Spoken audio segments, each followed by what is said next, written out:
He led them into chanting, absorbed in pure devotion, and they responded. Within the sound of his kirtan, even the sounds of the car horns passing by, as the engines rumble of trucks, but they were all unnoticed. People, in other words, people were completely absorbed in the kirtan, that the street noise was unnoticed. This kind of chanting we have to learn to do, to get absorbed,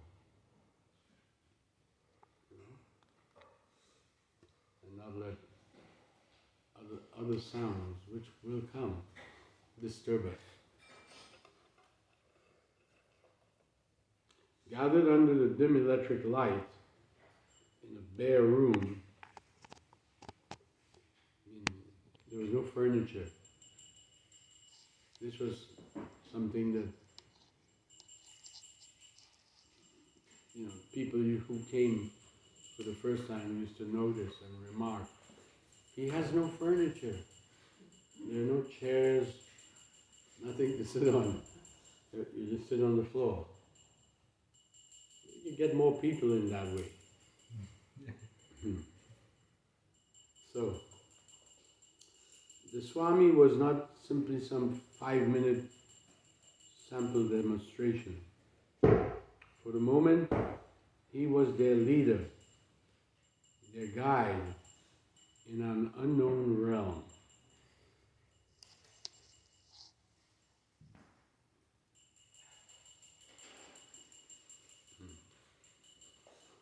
When Prabhupada stopped the kirtan, the chanting had swept back the world. While Prabhupada's kirtan was going on, the world was like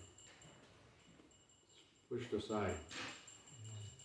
But as he stopped the kirtan, the lower east side rushed in the room again. People realize where they are. Come back to earth.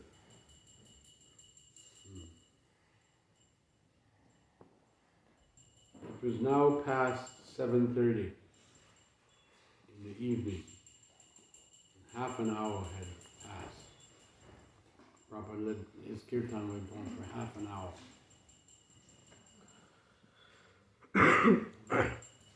Then Prabhupada begins to give a lecture.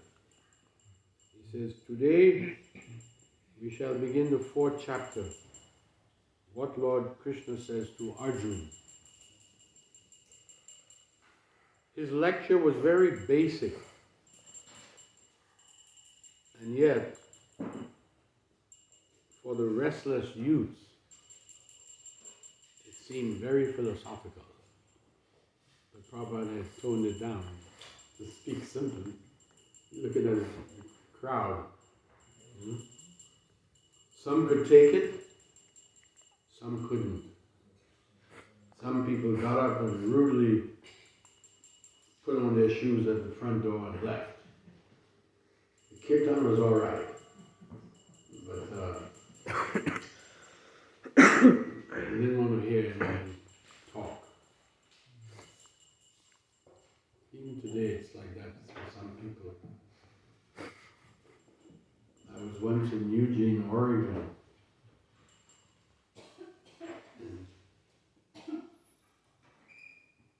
and I was in the temple, and the kirtan had finished, and now the speaker was going to give a talk. It was a sannyasi, but there was like noise coming from right outside the building, outside the front door. And I could see it was disturbing Maharaj, who was going to speak. So I went outside to kind of tell them to keep it down. And there were a bunch of young, like street people who live on the streets. They're walking around with dogs with them. They're all dressed in black. And I said to them, could you all keep it down or try to hear something? I said, actually better than that. Why don't you come inside? And one of the men said, we didn't come to hear anything. We just want to eat. Okay. We won't be serving any food for about an hour. So if you have to talk, take a walk. There's a park right around nearby. Take a walk and come back. Okay. So they went for a walk. Sure enough, they came back when it was time for prasad. It's some people. That's the level that they're at for them to start, and they get purified by taking prasad. So.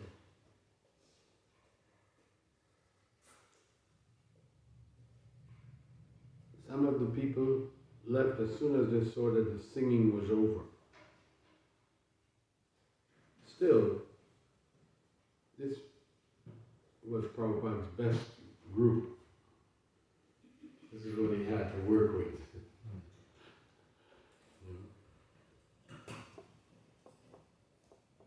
A few of the congregation who lived on the Bari were present. The boys from Mott Street are here, and they're specifically looking for a guru. That's Keith, Howard, and Wally. Yeah. They became his first initiated disciples. Keith became Kirtananda, Howard became Hayagriva, and Wally became Umapati. So they were, out of all everybody, they were specifically looking for a guru. They had evolved to that point in their development. Two of them had been to India. But India could be a real jungle. There's all kinds of things there in the marketplace. And they didn't find what they were looking for. But now, here was a holy man coming right where they live. This was as good as it gets for them. Many of the people in the group had already read Bhagavad Gita. Of course, they hadn't read Prabhupada's Bhagavad Gita. Actually, Prabhupada's Bhagavad Gita wasn't published yet. But this was a fact that Prabhupada was aware of. He says at that time, there were over 500 different editions of Bhagavad Gita published by,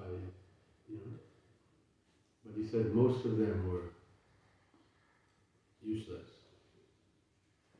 impersonal, and but it was a well-known book in many circles of people. So, but even though they had read Bhagavad Gita, they were not too proud to hear. The Prabhupada said, if we're going to speak from Bhagavad Gita, the ones who stayed, they thought they were familiar with Bhagavad Gita, but actually they didn't understand any of it.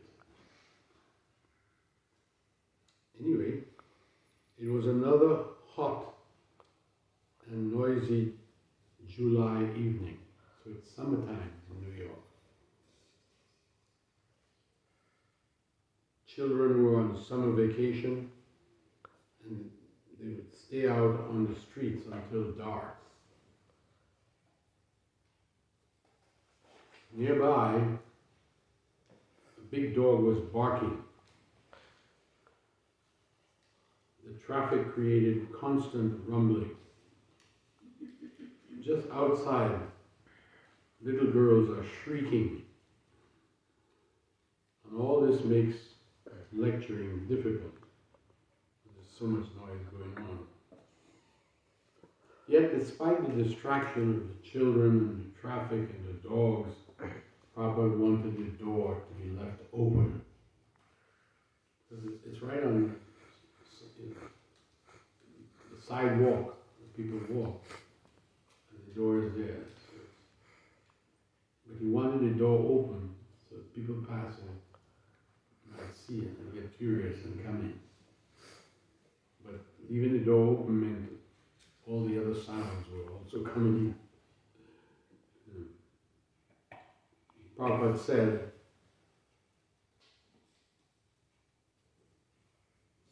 why is, when somebody tried to close the door, he said, why is it closed? People may come in if it's open. He really wants to preach, you know. So he continued speaking, undaunted by all the disturbance, quoting Sanskrit verses, holding his audience and developing his urgent message.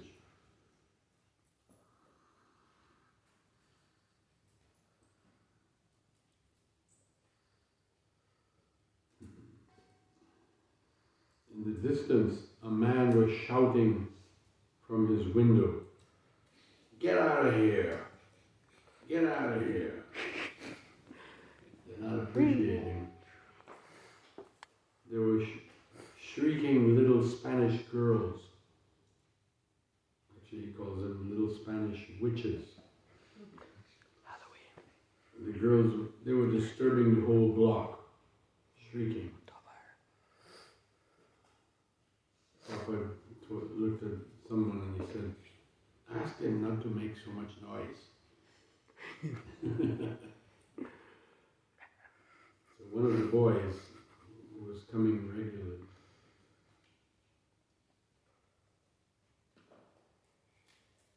he got up. He said, "A man is chasing the kids away now.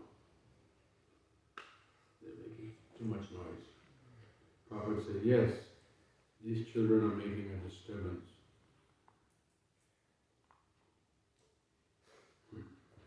So the man chased the children away, but they'll come back. You can't really chase the children off the street. That's where they hang out. They live there.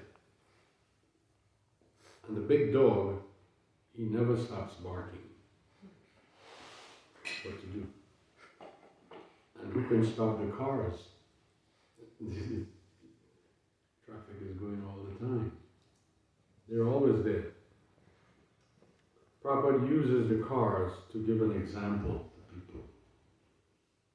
He says, when a car momentarily comes into our vision on 2nd Avenue, we certainly don't think that it had no existence before. See, he's so philosophical. We don't think that the car had no existence before we saw it. or that it stops, or that it ceases to exist once it has passed from our view. Similarly, when Krishna goes from this planet to another, it doesn't mean that he no longer exists. Although it may appear that way to us, actually he has only left our sight.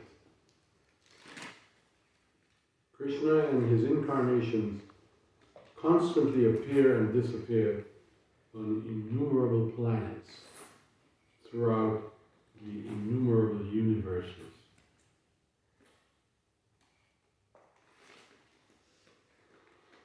Anyway, Prabhupada continued speaking.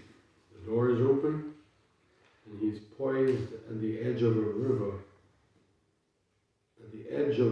of carbon monoxide.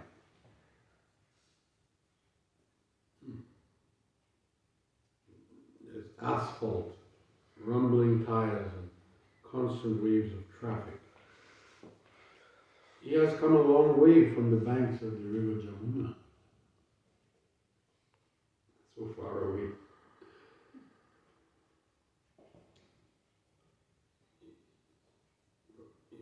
From the banks of the river Jamuna in Vrindavan, where great saints and sages have gathered throughout the ages to discuss Krishna consciousness. But his audience lives here, in this concrete jungle, amid this scene, and so he has come here. Prabhupada has accepted, this is what it is. Besides Second Avenue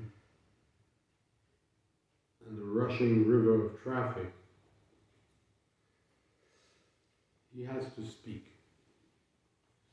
He is still stressing on the same point, that whatever you do in Krishna consciousness, however little it may be, is eternally good for you. Yet, now, more than uptown or on the Bowery, he is calling on his listeners to take to Krishna consciousness fully and become devotees. He assures them.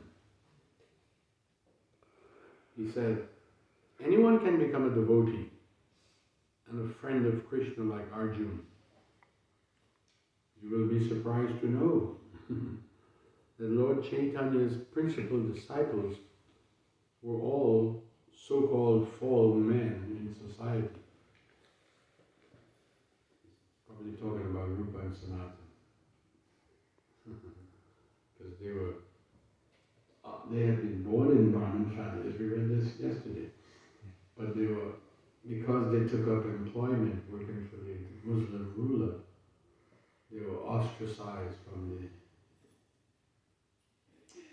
Brahminical society, Hindu society.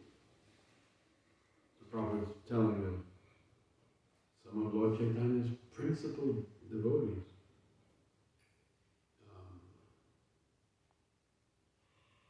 were all so-called fallen in society. And also, he appointed Haridas Thakur, a Muslim, to the highest position in his mission. So there is no bar for anyone. Everyone can become everyone can become spiritual master, provided he knows the science of Krishna. And this is the science of Krishna here, this Bhagavad Gita. And if anyone knows it perfectly, then he can become a spiritual master. And this transcendental vibration of Hare Krishna, this will help us by cleaning the dust from the mirror of our mind. On our mind, we have accumulated material dust, just like here on 2nd Avenue. Due to the constant traffic of motor cars, there's always a creation of dust over everything. And similarly, by our manipulation of materialistic activities, there are some material dust which has accumulated on our minds. And therefore we are unable to see things in true perspective. So this process, this vibration of transcendental sound, Hare Krishna, Krishna Krishna, Hare Rama, Rama Rama, Hare. This will cleanse the dust. And as soon as the dust is cleared, then you will see your face in a nice mirror.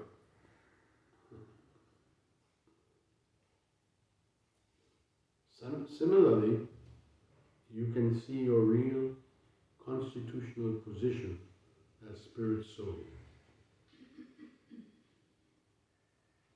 Oh, I see. So just as when the mirror is dirty with dirt, and you clean it, then you can see your face. In the same way by chanting, the mind and heart will be cleansed, and then you can see yourself as spirit, soul, what you really are.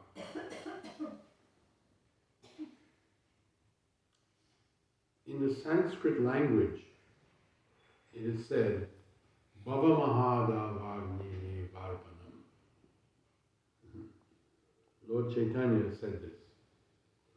The picture you have seen in my front window, that is Lord Chaitanya. He is dancing and chanting Hare Krishna. So it doesn't matter what a person was doing before, or what sinful activities they were doing before. A person may not be perfect in the beginning, but if he is engaged in service, then he will be purified. Suddenly, a Bowery derelict, a derelict means like a drunken person, enters the storefront, in the middle of proper lecture. He's whistling. He doesn't know where he is.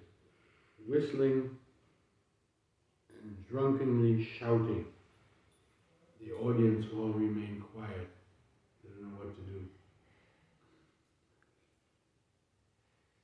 The drunk said, he walks up to Prabhupada. How are you?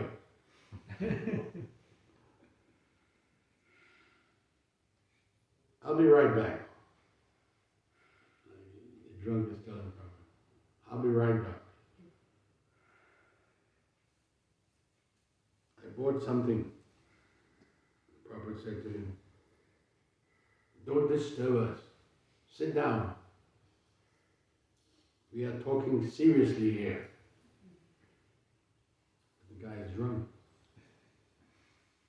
The drunk says,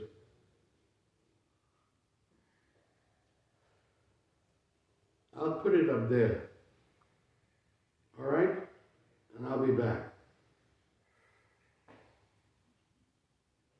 The man is white hair, with a short, grizzly beard. His clothing is, the smell of him reeks through the temple. But then suddenly, he goes out of the door and is gone. Prabhupada chuckles softly and returns immediately to his lecture. I think this is the story of the man. He bought some toilet paper for Prabhupada. That was his first service. You all know Prabhupada didn't use toilet paper.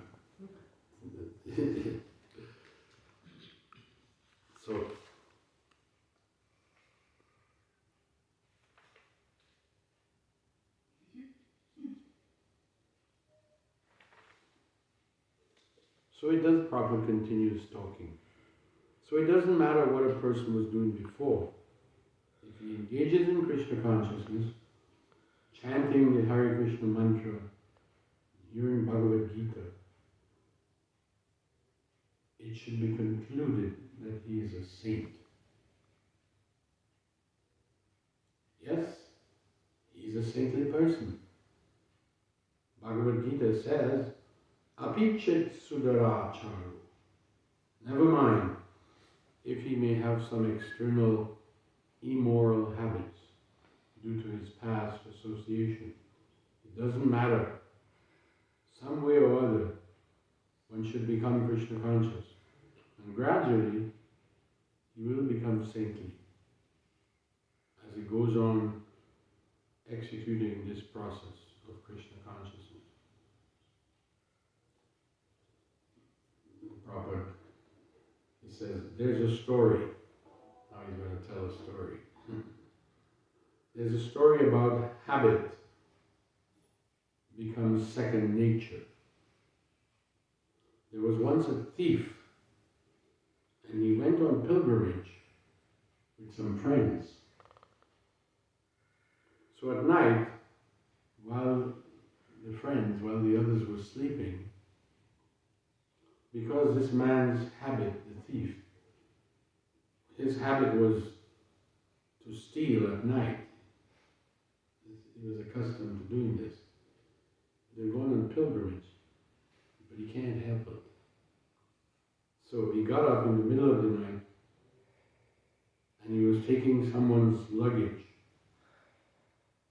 But then he was thinking, oh, look at me, I have come to this holy place of pilgrimage and I'm still committing theft because of my bad habit. No, I shall not do it. So what he did, he took someone's bag and put it in another place. He put the bag from there, in this place. He just mixed up the luggage. And the whole night, Robert's telling the story, and the whole night this poor fellow was simply moving bags from one place to the other.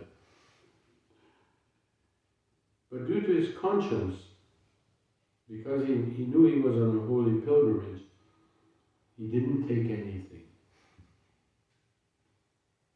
So in the morning when everyone got up and they looked around, they said, where's my bag? I don't see it. And someone said, me too, I don't see my bag. And then someone says, oh, there's your bag. So there was a little argument and they thought, anyway, what does it matter? But how did that happen? The man, he didn't say anything, that it was him who was dealing with his habits. Then the thief, he got up and he told them all, these were his friends. He said, my dear gentlemen, you see, I am a thief by occupation. That's what I do. And because I have this habit to steal at night, I just couldn't stop myself. But I thought, well, I've come to this holy place, so I won't do it. Therefore, I just mixed up the luggage. I placed one person's bag in another person's place. So please excuse me. The Prabhupada continues. So this is habit. He doesn't want to, but he has a habit of doing it. He has decided not to commit theft anymore, but sometimes he does it, habitually. So Krishna says that in such conditions, when one has decided to stop all immoral habits and take up the process of Krishna consciousness, if by chance he does something which is immoral, that should not be taken on account. That should not be taken account of. Because in the next verse, Krishna says, Shipram bhavati dharmatma. Because he has dovetailed himself in Krishna consciousness, it is sure that he will become saintly very soon. He's taking it up. Suddenly the old derelict, oh, I'm not finished with it. Come back in, announcing his entrance. How are you all doing? But he's carrying something. Oh, now he's bringing the toilet paper. Yeah. He maneuvers his way through the crowd and goes straight to the back of the temple where the Swami is sitting. He opens the door to the toilet and he puts 2 rolls of toilet paper inside, closes the door, and then turns to the sink. He sets some paper towels on top of the sink and he puts 2 more rolls of toilet paper and some more paper towels under the sink. He then stands up, turns around towards the Swami and the audience. The Swami is looking at him and wondering. The Swami said to him, "What is this?" bum is silent now. He has done his work, what he came to do. Prabhupada begins to laugh, thanking his visitor, who is now moving towards the door. Thank you very much, Prabhupada said. And the bum just walks out. And Prabhupada turns to the audience and says, just see, it is a natural tendency to give some service. Just see, although he is not in order, he's crazy, drunk, but he thought, here's something I can do. Let me give some service here. Just see how automatically it comes. It's quite natural. The young men in the audience all look at one another, thinking, this is really far out.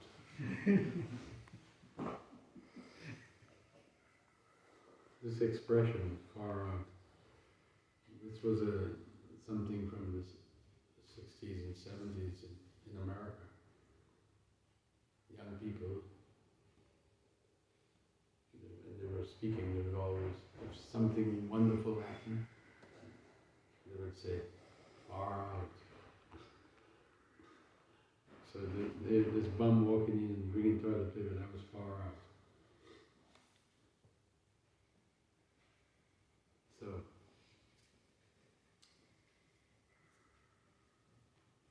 the audience were thinking, first there was the chanting with the brass cymbals, with the Swami looking like Buddha and talking about Krishna. And now this crazy stuff with this bum, yet the Swami stays cool. He's not disturbed by it. He's really cool.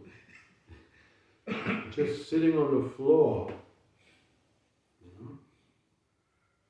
like he's not afraid of anything or anyone.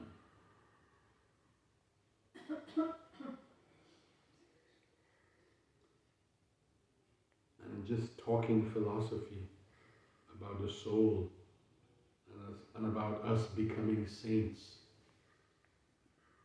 And even the old drunk,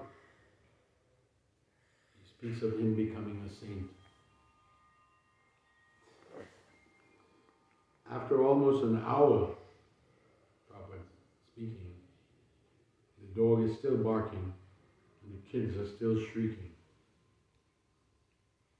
Prabhupada is asking his listeners, who are just really beginners in spiritual life, he's asking them to become totally dedicated preachers. He's looking at he's beyond their body, their potential.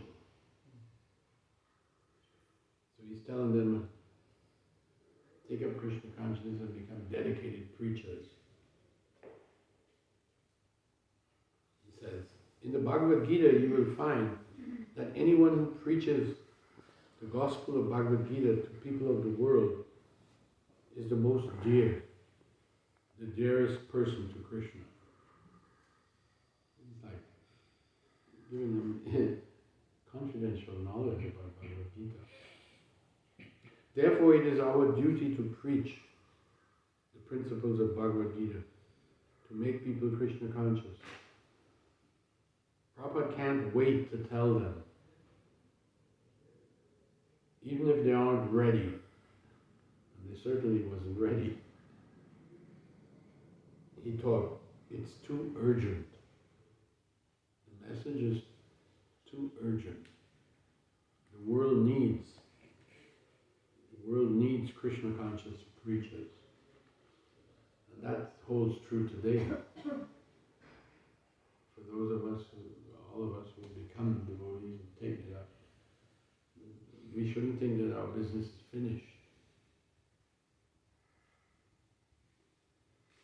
It's still urgent, urgently needed. That's why we have to go out on Sankirtan. would say, when we go out and chant in the streets, we are making people fortunate. Just for them to, first time in their long life, they're hearing the name of Krishna. And it's going to work on them, to have some effect. And then to talk to people, to distribute books. Prabhupada made it easy by writing books. So we have something to give them. I was mentioning the other day that during the time of Lord Chaitanya, there were no books. But he ordered Nityananda Prabhu and others. Nityananda Prabhu would go out with Haridas Thakur on Sankirtan. They were just going door, he told them to go door to door. They asked people, please chant Hare Krishna. This was his preaching. Of course, this was India. But now Prabhupada, by writing all these books, and they have something to give people so that they can take it home.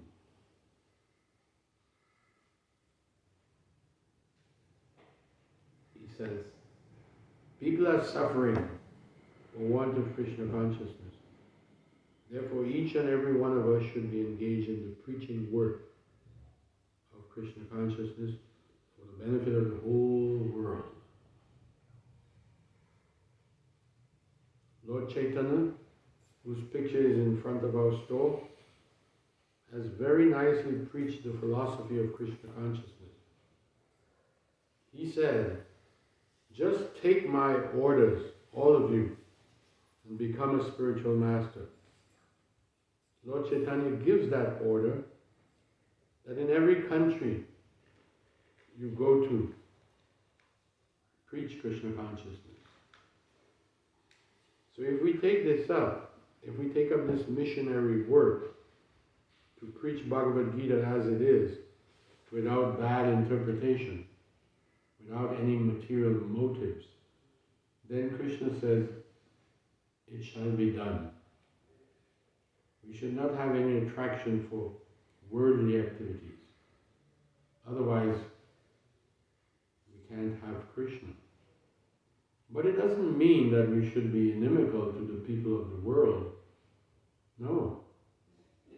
It is our duty to give them the highest instruction, to tell them, you become Krishna conscious. One young man in the audience seems unable to control himself. He began making his own incoherent speech. Prabhupada said, looked at the man and said, no, you cannot disturb us now. The man stood up. He yells at Prabhupada, now wait a minute, man. He wants to argue with Prabhupada. Prabhupada says, no. Not now.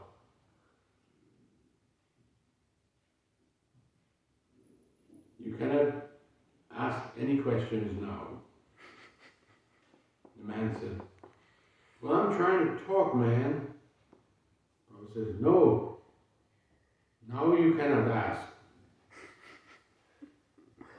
The man, but wait a minute, man. Prabhupada said, why do you interfere just now? We have our time for questions at the end of the lecture. Then some other person in the audience says, let the man finish. Let him talk. The man's supporters were defending his right to speak, while others were trying to silence him. A second man said, but I have one question, please. How long is an individual allowed or expected to go on without any type of thought? How long? Prabhupada said, I am not finished yet. Oh my gosh. You realize how difficult it is. We will give few question and answer time when I'm finished my talk. He's trying to establish some structure. But now two parties are quarreling with each other. Ones who want the right to speak, and the others are trying to tell him, shut up. And Prabhupada says, all right, I'm very glad that you are curious. But please wait. Have some patience, because we have not finished speaking yet. And as soon as we finish, say after 5 minutes or 10 minutes, then I will tend to your questions. You'll have a time to ask. But don't be impatient. Sit down. So the audience quiets down. And the Swami goes on with his talk. Wow. That's potent. There's a control there. Wow. Far out lecture. After 5 minutes, Prabhupada says, all right, this gentleman, he's referring to the guy, this gentleman is very impatient, so we shall stop here. Now what is your question, sir? Oh, good. It's amazing how Prabhupada is still talking to them respectfully. Calls them gentlemen, sir. But they're just, bums, street people. So the first man who wanted to talk, he says, practically, we tend to place emphasis on those we identify with. Many people are meant to explain the why-fores and the wherefores of the metaphysical truth. He's rambling. I think, therefore I am. Being philosophical. Prabhupada says, what is your particular question? He says, the man says, I have no answer to that question. Rather, I attempt to live, I breathe. He just wants to talk. I would say, yes. So, ability, tell me why I have nothing to do with it. May I understand the why-fores and wherefores? Prabhupada said, that's all right. The man, I have difficulty in you. I have difficulty in saying something. Prabhupada says, so long as we are in this material world, there will be so many problems. The man says, oh, not many problems. It is not many problems. This is the greatest fact. I know. Prabhupada says, yes. The man says, I also know the whys and wherefores of my particular case. Prabhupada said, yes. And then, I didn't come here, but let me explain my position. This isn't necessarily. I think the difference is to learn. You will find it immeasurable times by the same token. Maybe we are all able to reconcile the fact of individual being for a long time to find out why. Papa turns to one of the regular boys, Roy. He became Roy Rama after this. Yeah. Papa says, can you answer his question? It's hard to even make sense of what he's saying. So Roy turns sympathetically to the rambling questioner. And Prabhupada addresses his audience. Okay, enough questions for today. His voice now seems tired. He said, let us have more kirtan. side, once again, the chanting begins. Prabhupada's voice carrying the melody and the audience responding. The chanting goes on for another half hour and then stops. It is now 9 o'clock. The audience sits before Swami while a boy brings him an apple and a small wooden bowl and a knife. As most of the audience still sit and watch, gauging the after effect of Prabhupada's chanting, as though it had been some kind of a drug. The Swami cuts the apple in half, then fourths, then eighths, and now there were so many pieces. He takes one piece for himself, and he asks one of the boys to pass the bowl around. This is the first prasadam distribution, an apple. So, we've used up the time, it's time for prasadam.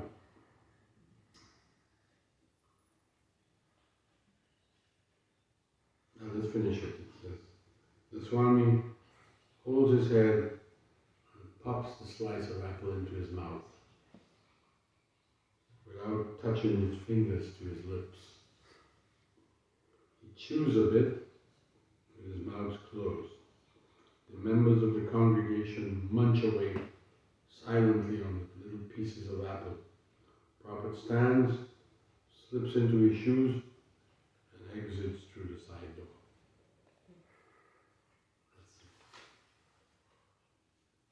That's the program. Srila Prabhupada